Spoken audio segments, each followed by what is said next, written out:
This video does contain spoilers of my film I directed called Speed Bump. Hey going everyone, welcome to the Cinema One channel. What I'm going to do today is actually do a director's commentary of my film I directed called Speed Bump. First off, I want to give everyone some context about what this film is and why we made it. Mid this year, we had a project or an assignment for our story subject, and we had to create a 3-page script, which, if you don't know, a screenplay in filmmaking, each page goes for about a minute. So our plan was to make a 3-minute film. We had our assignment was to make a 3-page script, and to make that, we had to brainstorm, come up with ideas, communicate, just get feedback whatsoever and everything. That went on for about a month and a half to about 2 months. And if our lecturer liked it, he would tell you to email that script to him once we had done the final submission and the final drafts. If you really like the script, in about a mix of, I would say there's 5 classes and roughly maybe 15 to 20 averaging in each. I would say if you chose the best ones out of each of those classes, we had a total of, I reckon, 40 scripts in total. All the lecturers, about 3 or 4 of them, had to choose from. After reading all the scripts, they will then come forward with the top 10 scripts they've chosen. There were 5 classes, group A, B, C, D, and E. I'm in group B. And what the lecturers would do, they would mix up these screenplays and hand them out to these classes. And there was 10 screenplays in 5 classes, so each of the classes would get 2 screenplays each. As a class, as a crew, during the same time as well, the lecturers would choose the first assistant director and the producer. And these two are kind of the heads and the bosses of everyone, especially the producer mainly. But the producer would organize everyone and what's going on with the film and kind of what he wants or he or she wants with the film. And the first assistant director works as the scheduling, management, and making sure everything is possible in the time frame we have. We only had two days to shoot this, 20 hours. So doing that, getting the 2 scripts as a class, we would read them both and try and understand what they were. We could talk to the writers of the other classes and understand what their vision was and how we would do it. And then we had about 2 weeks to come up with our vision, and then whoever wanted to pitch their roles as director would sit in a room with the producer and first assistant director and pitch their vision. And and then there was 4 of us that went for the director's role, myself, my friend Liam, Dimitri, and Alex. And we had to pitch our vision for this film, and we would see if we got chosen. We all had different ideas. I didn't really hear what Dimitri, Alex, and Liam had. We wanted to keep it all to ourselves until after the meeting we had. But pitching it, I pitched it in a way that I wanted the film, or mainly the characters of, first of all, actually, with the 2 scripts we got chosen, I'll go back to the scripts. The scripts we got chosen were this one called Horoscope and Recipe for Disaster. Horoscope was about some sort of demon looking for haunting a girl, and then it was like a comedy in a way. It was really strange. I didn't really understand it, but my idea for Horoscope was to not make it a comedy, make it a real intense thriller and horror. And I've always wanted to make a thriller and horror. So my idea for that was to make it really intense, really just dreary and very David Fincher-like, very slow. Although in my head it sounded great, and on paper it looked great as well. But as I'm pitching this idea to my producer and first assistant director, that kind of fell through. As if something, everyone's had that idea when you've got something in your head and it sounds great, but then when you're saying it to someone, it kind of falls apart, and that's what happened here. But we had 2 scripts, so my plan B was to do Recipe for Disaster.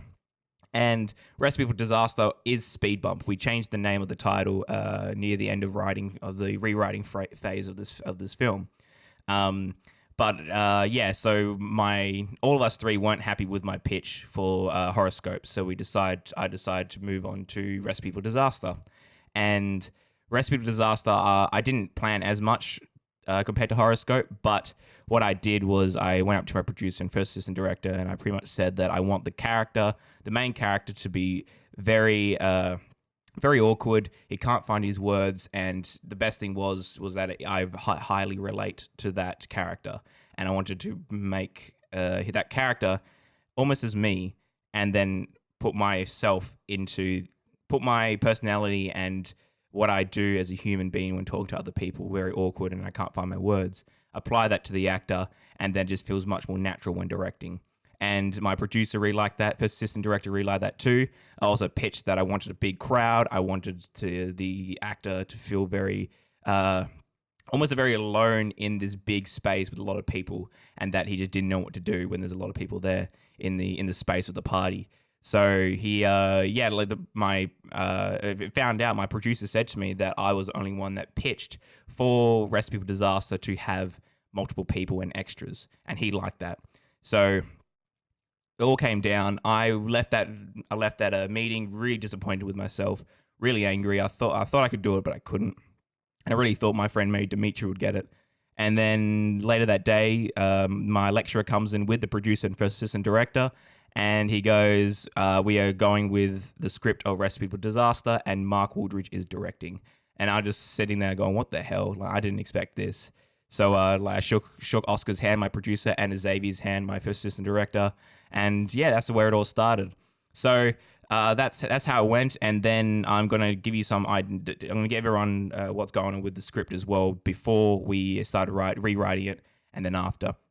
The original story was that our main actor, Michael, who's played by Ryan Mitchell here, he would come back from the shops, go to the car park, and as he's putting stuff in the car, he gets a phone call from his wife, and she's like, "Where are you? What's going on? Blah blah blah blah." And then he'd go, "Yeah, I'll get there as fast as I can." So he would close the close the boot of his car, jump in, drive off. We would cut to the house, and then I'm trying to remember what the original script was actually. I'm pretty sure he drives in and hits the dog, or like he gets distracted in a way. I can't remember, but he gets distracted and then he hits the dog, and he like freaks out a bit and then tries to avoid his wife. That part is still in the script, of course, but we added in this other part where the original part was after he's killed the dog and he grabs it from his wife. Grabs it from his wife. After he's hit the dog and he hides it in the bag, he actually buries it in the side yard in like this lawn where the lawn is or something, and hides it. So then later on, when the party starts, someone's bringing the dog over, and the dog starts digging at that hole. So he shoos the dog away, unburies the dog as he's killed, and then throws it into the washing machine. So we liked it, but we were like, how the hell are we going to film a dog like digging at a hole and then running away after like our actors is trying to shoo it away? And we didn't know what to do there, and we're going to work with it. That's how we're going to do it. We need to spend a bit of time with the dog, and we go. And then during the story phase, as we were reading it out as a class, funny enough, my friend Nish, our boom operator, just put his hand up, going, "Hey, this is a long shot, but what if he actually instead of digging it into the ground and burying the dog, what if he puts it into a bin? It just makes more logical sense to do that." And we kind of sat there, we thought about it, and we go, you know what? Let's do that. And then Oscar, my producer, had some good ideas. He goes, what if he does this? And then another neighbor comes down to try and put stuff in the bin, and then our actor Ryan, who plays Michael, stops him and all the stuff. And then that's how this whole side yard scene came to life. We changed the dog digging up another dog, and then just throwing it into a bin, and it just worked for all of us, and we really liked that. That's what it's like as filmmaking. As a director, you got to tweak stuff and do all of that stuff, but also it's a very, very collaborative experience. And yeah, like most of the stuff we changed in this film weren't my ideas at all. My job was just to rewrite it in the script. So yeah, it was a really good fun though to direct this film. It was really hard. I won't do a comedy anytime soon, but I will say it was really fun. Other than that, for changes in the story, the ending of the film. So the ending of the film was still Michael jumps, spills a drink on his neighbor, and then his wife gets angry, pulls the neighbor aside, bringing them to the laundry right after he's put the dog in the laundry. So he's kind of freaking out, takes a swig of beer, and then his wife actually screams out, "Michael, what the hell?" And then a neighbor's meant to like lean into him, going, "Welcome to the neighborhood, buddy." And it just didn't land for any of us, and myself included. I was really confused about it. Like, why would the neighbors say "Welcome to welcome to the neighborhood"? I don't know if he's saying that because he's new to the neighborhood, legit, because they're hosting a street party, or if he's just saying that because his wife's angry at him, and wives get angry at husbands all the time. I don't know. So we were like, how are we gonna do this? So my mate Christian, my director of photography, came up to my house and we said, okay, before our next meeting for the story, we're going to change this ending. So us two sat down, we're brainstorming, we're trying to fix this ending, and we came up with a lot of ideas. And then Christian goes, what if this guy comes running in, another neighbor, maybe the neighbor of the dog, of the owner of the dog, runs in, jumps in a chair, just screams loudly, hey, everyone's wondering, has anyone seen my dog? And then his wife would scream, what the hell? And then everything kind of falls into place. And I go, actually, that works. And then as a director and writing it, I go, let's put a pause in between that. Like, he grabs the chair, stands up, like real, like epic like. And then he goes, hey, everyone's just wondering. And then as he's about to say it, then the wife screams, Michael, what the hell? And then he goes, where's my dog? And then everything falls into place. And Christian and I, in our minds, we loved it. So I put that in the script. We told everyone the following day what we did, and everyone loved that too. And that was the final part of the script. So it's a lot of changing from the original script. Sorry, Aaron, but it was so much fun to do that, and I really enjoy writing. So that's the context and what's happened with this film. But now I'm going to get into the director's commentary of this film. Guys, I hope you enjoy. So here with the film, we start off with North Metro TAFE Presents, and we needed that in our film because it's by North Metro TAFE, and that's how it works. So the opening shot is actually so how do I say this?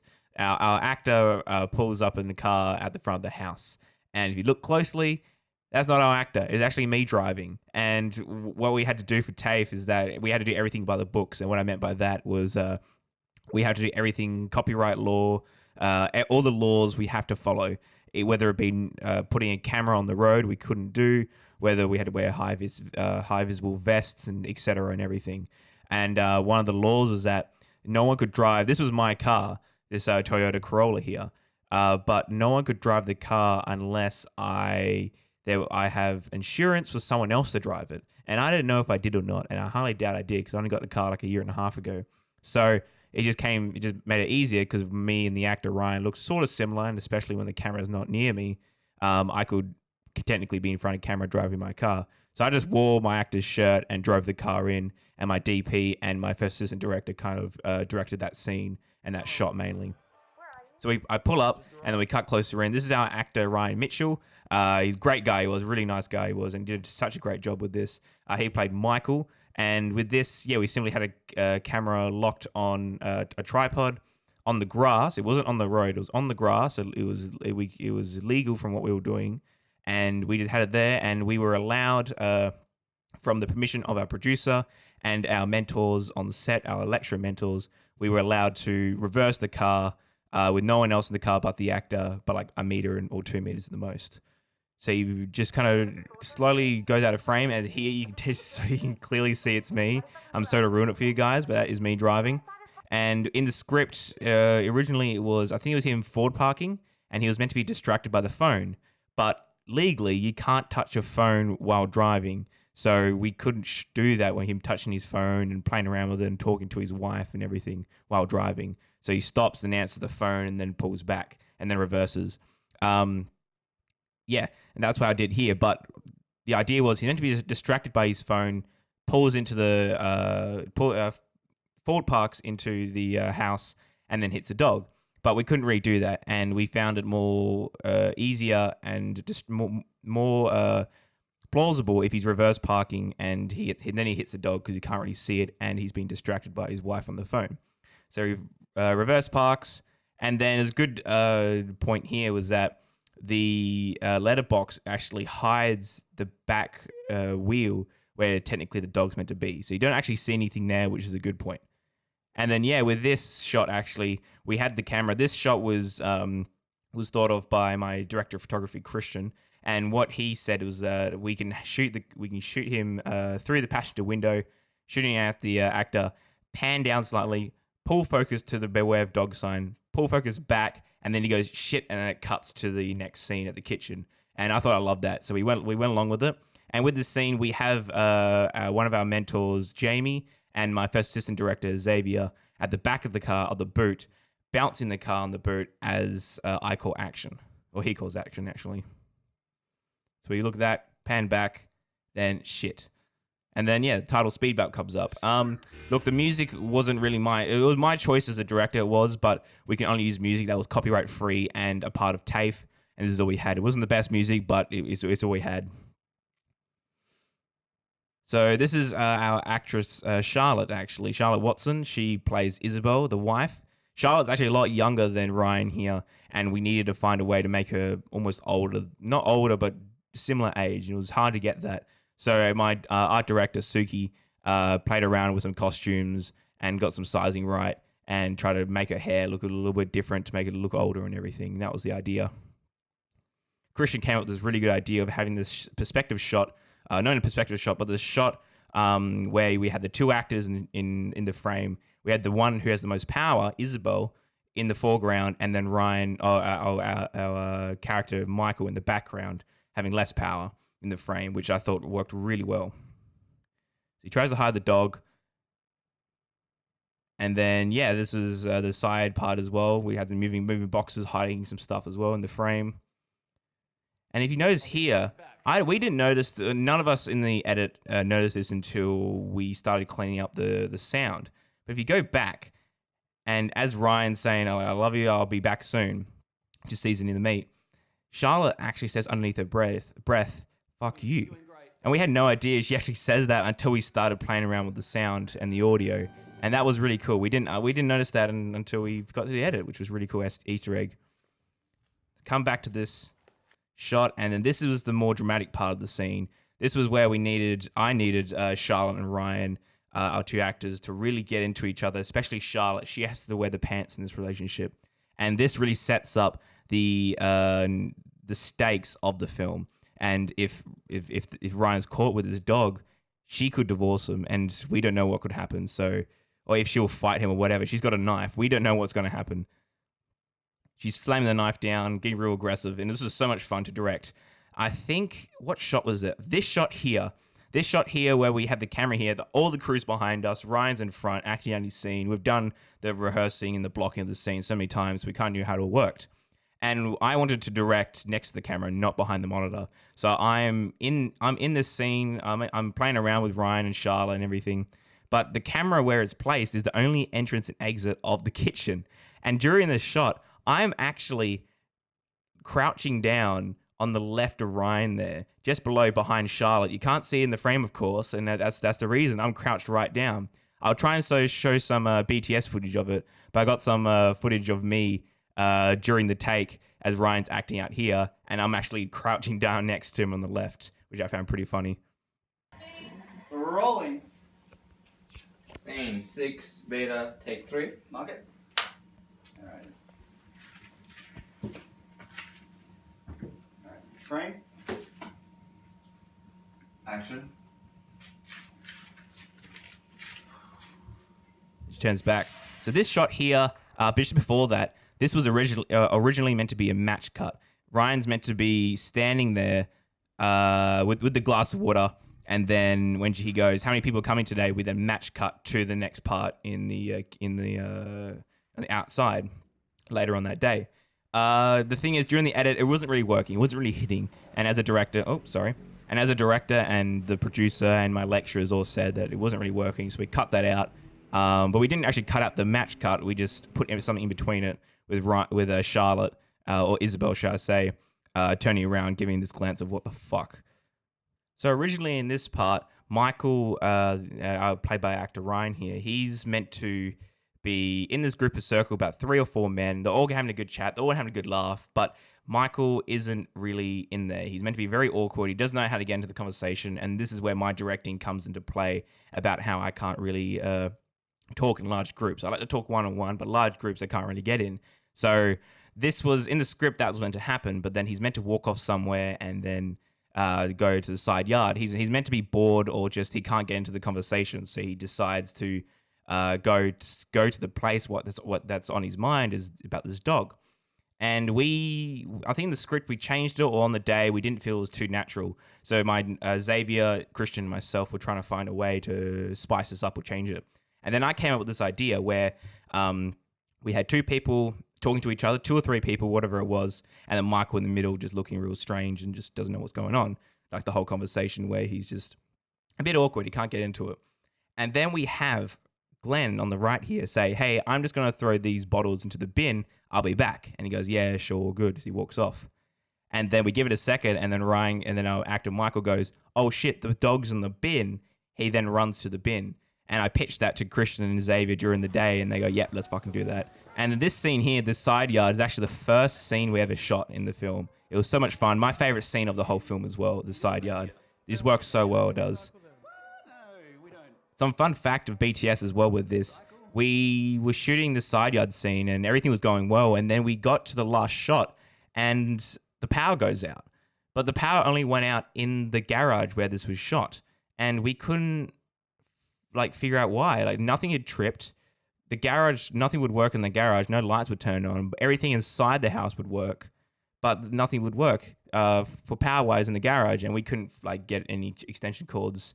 And we had no time to extend the extension cords to somewhere else. So what we did, we had to replace all the red headlamps with LED lamps, battery power those, throw sim lights on, and then go with that. So I actually can't. We didn't see any difference with the shot, but I know that it is slightly different because near the end of this scene, we actually use LEDs instead of redheads.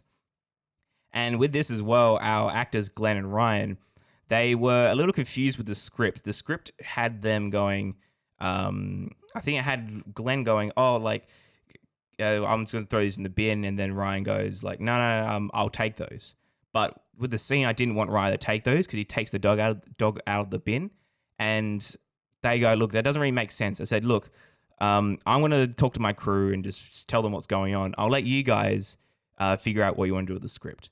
So I got Glenn and Ryan, my two actors, to sit down in the green room alone, and they just planned their own version of this. And that was the fun part about it. I had no idea what to expect, and they came up with so many different versions of this. It was so much fun. Yeah, that was like little tips for directing as well. What I learned is that let your actors be free. Don't give them a confined box. Just say if you want to change the script up a bit, let me know. Tell me what you want to do, and then go with it. And in this sense, especially for comedy, they can pretty much do anything they want to do. As you can hear as well, the voice of the guy saying, Hey, have you seen Michael? that is actually my producer, Oscar. And yeah, we come to the whip pan, my favorite shot of the whole thing. I really wanted a whip pan in here to keep it spicy, keep it fast, keep it moving. And with it, we actually went well. And we got a whoosh sound effect. My friend Devin from doing post sound worked on that as well, which was really good of him. Christian, his camera assistant Liam, and myself rearranged the camera and did this shot. So this hand, putting the stuff into the laundry, is actually my hand. Another director's little cameo there.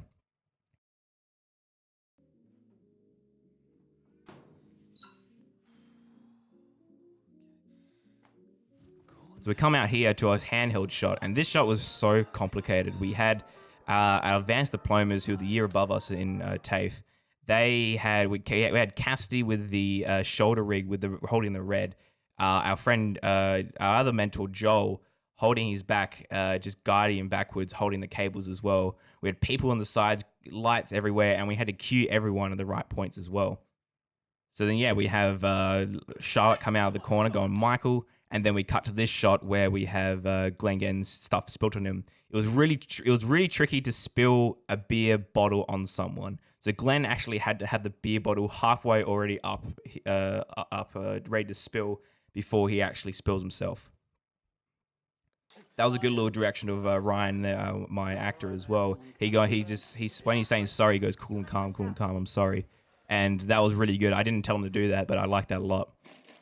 So then, we come into here, the final part of the film. He gets a beer, thinking everything's all good. And then we have our other actor who's been running around all day. He's invited to the party, but he couldn't rock up because he's been looking for his dog the whole time. And he jumps on the chair. Like I said before, Christian and I came up with this idea. He yells out, has anyone seen my dog? Everyone's looking at Ryan, and Ryan just goes, well, shit, I'm going to drink my beer now. And there you go. And that's the credits as well I made. Everyone here did such an amazing job. I was so proud of everyone that worked on this film. Big shout out to Alex, who was my gaffer, and art director Suki as well. They were the MVPs of the film. Shout out to the mentors as well, Cassidy, Joe, and Jamie, and then the actors Charlotte and Glenn and Ryan as well, including all the extras as well.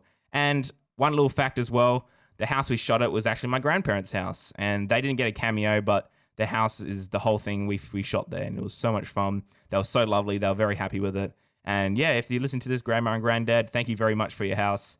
But yeah, guys, that was my director's commentary of Speed Bump. If you got any questions, put into the comments, and I'll hopefully answer them. But guys, thank you very much. I will see you guys some other time. Catch ya.